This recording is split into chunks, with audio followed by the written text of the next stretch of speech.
আসসালামু আলাইকুম। অনলাইন ক্লাসে তোমাদের স্বাগত। আশা করছি তোমরা বাসায় আছো, সুস্থ আছো এবং নিরাপদে আছো। আমি আলহামদুলিল্লাহ ভালো আছি। আমি গত লেকচারে তোমাদের পড়িয়েছিলাম কাইনেটিক থিওরি অফ গ্যাসেস এবং তার আমি কিছু ইম্পর্টেন্স পড়িয়েছিলাম এবং বলেছিলাম কিছু পস্টুলেটস এবং বলেছিলাম যে কাইনেটিক থিওরি অফ গ্যাসেস আমাদের একটা স্পেশাল কাইনেটিক গ্যাস ইকুয়েশন দিবে। আজকে আমরা সেই স্পেশাল কাইনেটিক গ্যাস ইকুয়েশনটা বের করব। তাহলে চলো শুরু করা যাক। Kinetic gas equation.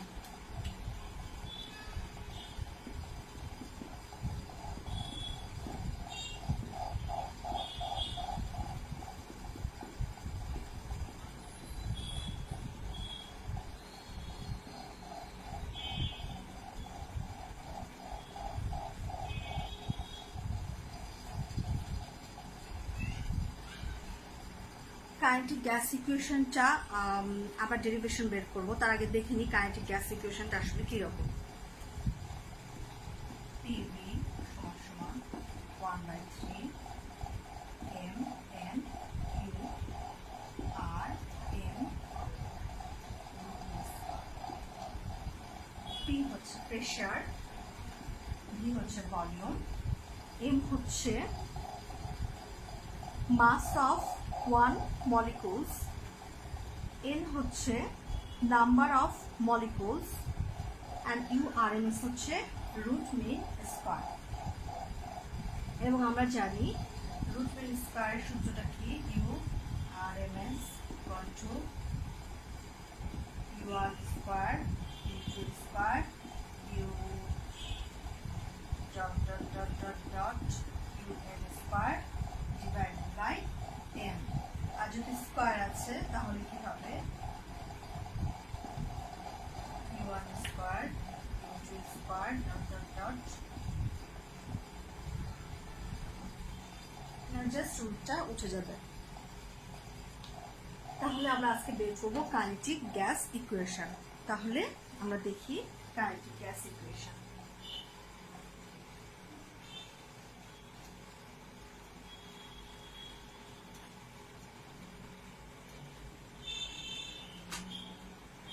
আমরা গ্যাসের একটা ছোট কন্টেনার কিউব কল্পনা করি। মনে করি এটা হচ্ছে গ্যাসের একটা ছোট কন্টেনার কিউবটা।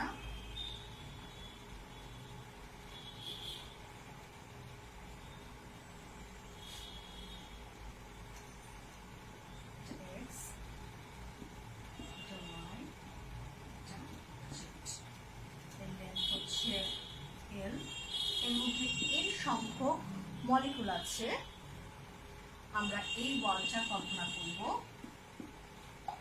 আর এই মলিকুলটা কল্পনা করব যার ভর m। এখন এই মলিকুলটা এই ওয়ালের উপর কি পরিমাণ প্রেসার দিচ্ছে সেটা আমরা দেখব। আমরা প্রথমে এই মলিকুলটার ভেলোসিটি u আর এই x ডিরেকশনে কি পরিমাণ ধাক্কা দিচ্ছে সেটা আগে বের করব, পরে আমরা তাকে নরমালাইজ করে তিনটা ডিরেকশনে নিয়ে যাব, ঠিক আছে। এবং আমরা কাইনেটিক থিওরি অফ গ্যাসেসে দেখেছিলাম যে গ্যাস মলিকুলগুলো একে অপরের সাথে এবং পাত্রের দেয়ালের সাথে যে সংঘর্ষে লিপ্ত হয় সেটা হচ্ছে ইলাস্টিক ইন নেচার, অর্থাৎ কাইনেটিক এনার্জি আর মোমেন্টামের নো লস, চেঞ্জ হতে পারে কিন্তু কোনো লস হবে না।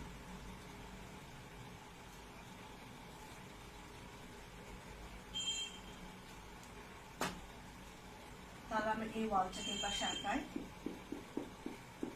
মনে করি এটা হচ্ছে সেই মলিকুল, M ভরের মলিকুল, যে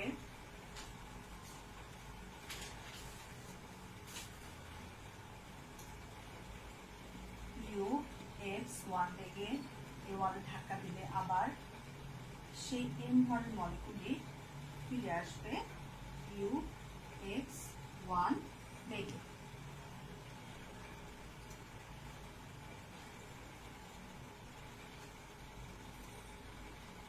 হচ্ছে একটা এল দূরত্ব যাবে এবং এই পাশে আসবে M। ঠিক আছে, শুধুমাত্র মোমেন্টামটা চেঞ্জ হবে কিন্তু কোনো লস হবে না। যেমন ইনিশিয়াল মোমেন্টাম যদি এম ইউ এক্স ওয়ান থাকে এবং ফাইনাল মোমেন্টাম যদি minus M U X one হয়, তাহলে চেঞ্জ ইন মোমেন্টাম হবে 2m u x1।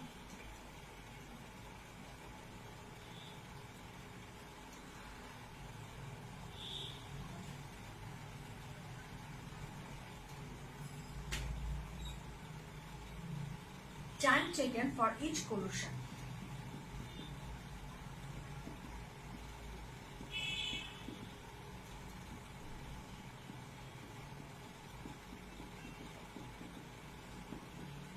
কি হবে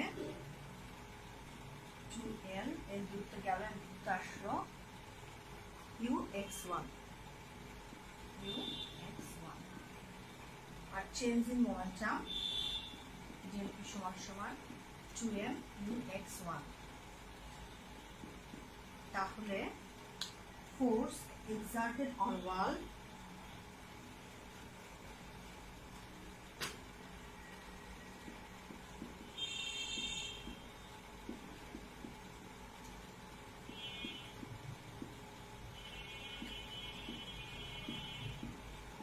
by one molecule by one collision equal to change in momentum divided by time taken for each collision, 2m ux1 divided by 2l by ux1, 2 কাটা যাবে m u x1 square. এখন আমরা চাই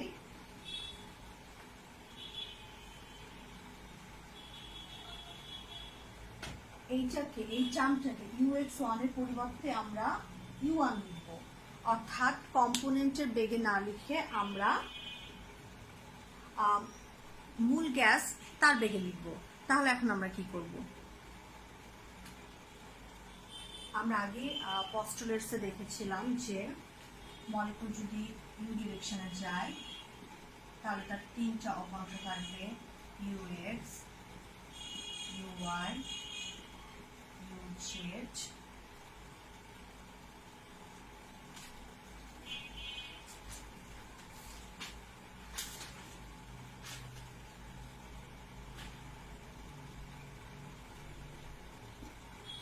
u সমান সমান uxi, uy j, uz K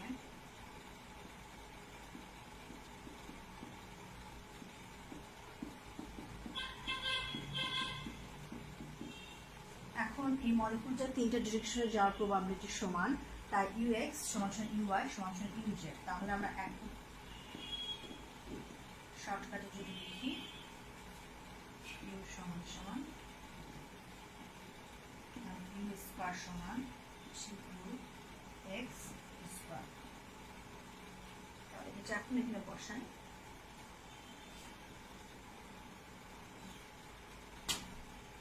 force due to one molecule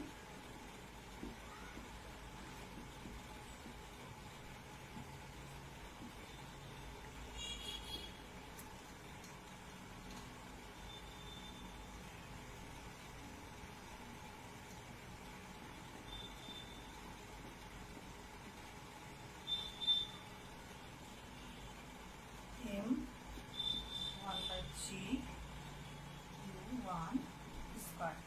এটা হচ্ছে force due to one molecule. এখন force due to n molecule কি হবে?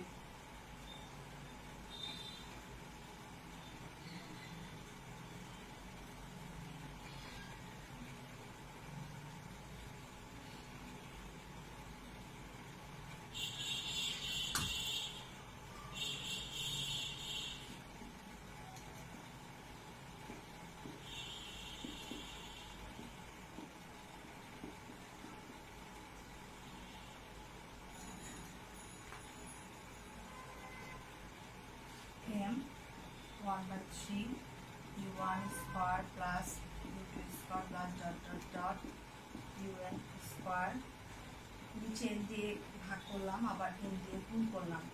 আর এতটুকুটা হচ্ছে আমরা দেখেছি m 1/3 u r m s square into n। তাহলে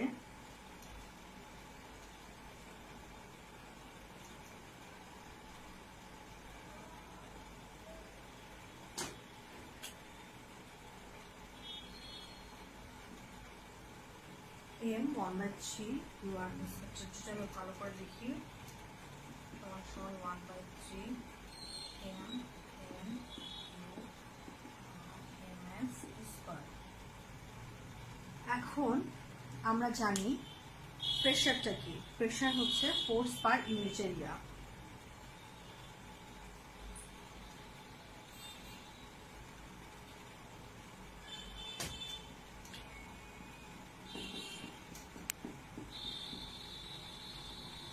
এটা ছিল F 1/3 mn u rms square, area হচ্ছে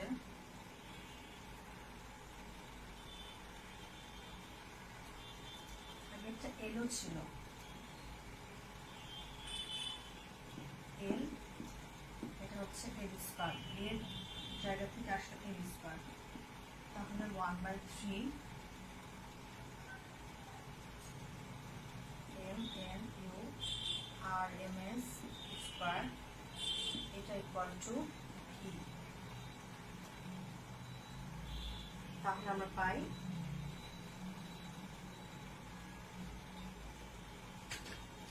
PV সমান সমান 1/3 mn u rms স্কয়ার, যেটা আমরা আগে দেখিয়েছিলাম যে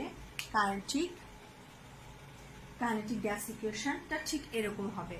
অনেক সময় একে লেখা হয় PV সমান সমান 1/3 mn c স্কয়ার, একই জিনিস। URMS এর পরিবর্তে c স্কয়ার লেখা হয়। তাহলে আমরা আজকে একটা খুব গুরুত্বপূর্ণ ইকুয়েশন দেখলাম, কাইনেটিক গ্যাস ইকুয়েশন। সেই কাইনেটিক গ্যাস ইকুয়েশনটি কি? PV সমান সমান 1/3 mn c স্কয়ার। এবং এটা আমরা কিভাবে বের করলাম সেটা আমরা দেখালাম। প্রথমে আমরা একটা গ্যাসের একটা ছোট কন্টেনার কিউব কল্পনা করলাম, তারপরে দেখলাম তার মধ্যে n সংখ্যক মলিকুল আছে। তারপরে একটা মলিকুল দেখলাম যার ভর m, সে একটা ওয়ালকে কনসিডার করলাম, সেই ওয়ালে কি পরিমাণ ফোর্স দিচ্ছে সেটা বিবেচনা করে এক ডিরেকশনে বিবেচনা করার পর আমরা তাকে নর্মালাইজ করে 3 ডিরেকশনে নিয়ে গেলাম। তারপরে পরিপূর্ণভাবে কিভাবে আমরা PV 1/3 mn c স্কয়ার আসলাম সেটা দেখলাম। এই ডেরিভেশনটা তোমাদের জন্য খুবই ইম্পর্টেন্ট এবং এটা পুরোটাই করতে হবে। আশা করছি তোমরা বুঝতে পেরেছো।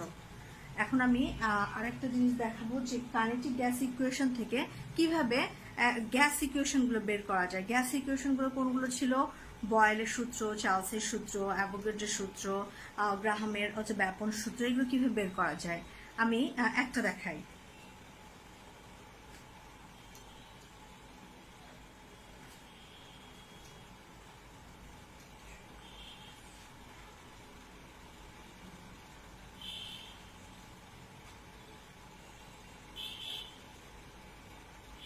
অর্থাৎ কাইনেটিক গ্যাস ইকুয়েশন থেকে কিভাবে গ্যাস ইকুয়েশনগুলো বের করা যায়।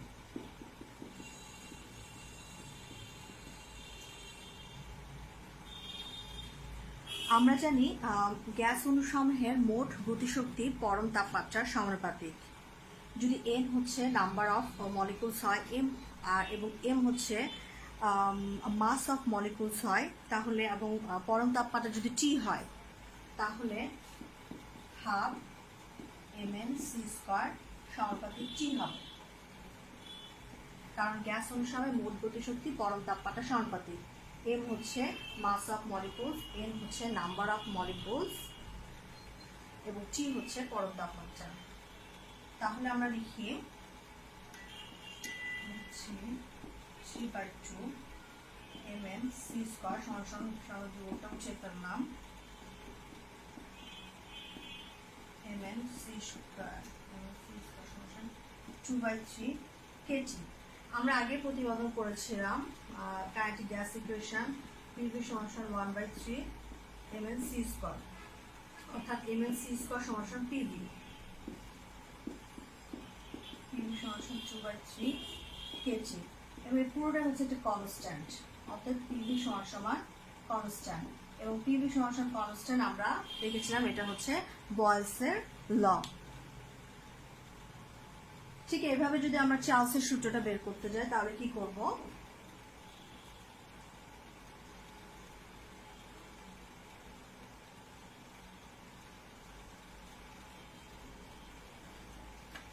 সে আবার একই গ্যাস অণুর সময় মোট গতিশক্তি পরম তাপমাত্রা সমানুপাতিক, অর্থাৎ হাফ mn c স্কয়ার সমানুপাতিক g, তাহলে হাফ mn c স্কয়ার সমান kg বা 1/3 3/2 mn c স্কয়ার সমান kg, অতএব 1/3 সমান mn c স্কয়ার সমান 2/3 kg, আর এটা সমান PV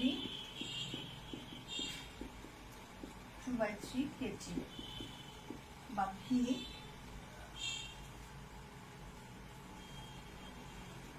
সমান 2/3 k/p g, এবং এটা হচ্ছে একটা কনস্ট্যান্ট k ড্যাশ g। যদি আমরা লিখি তাহলে v সমানুপাতিক g, এটা হচ্ছে চার্লসের সূত্র।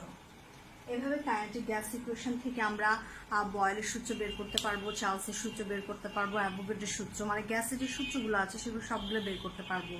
আশা করছি তোমরা বুঝতে পেরেছো, তোমরা বাসায় এগুলো পড়াশোনা করবে। আজকে এতটুকুই, ধন্যবাদ সকলকে।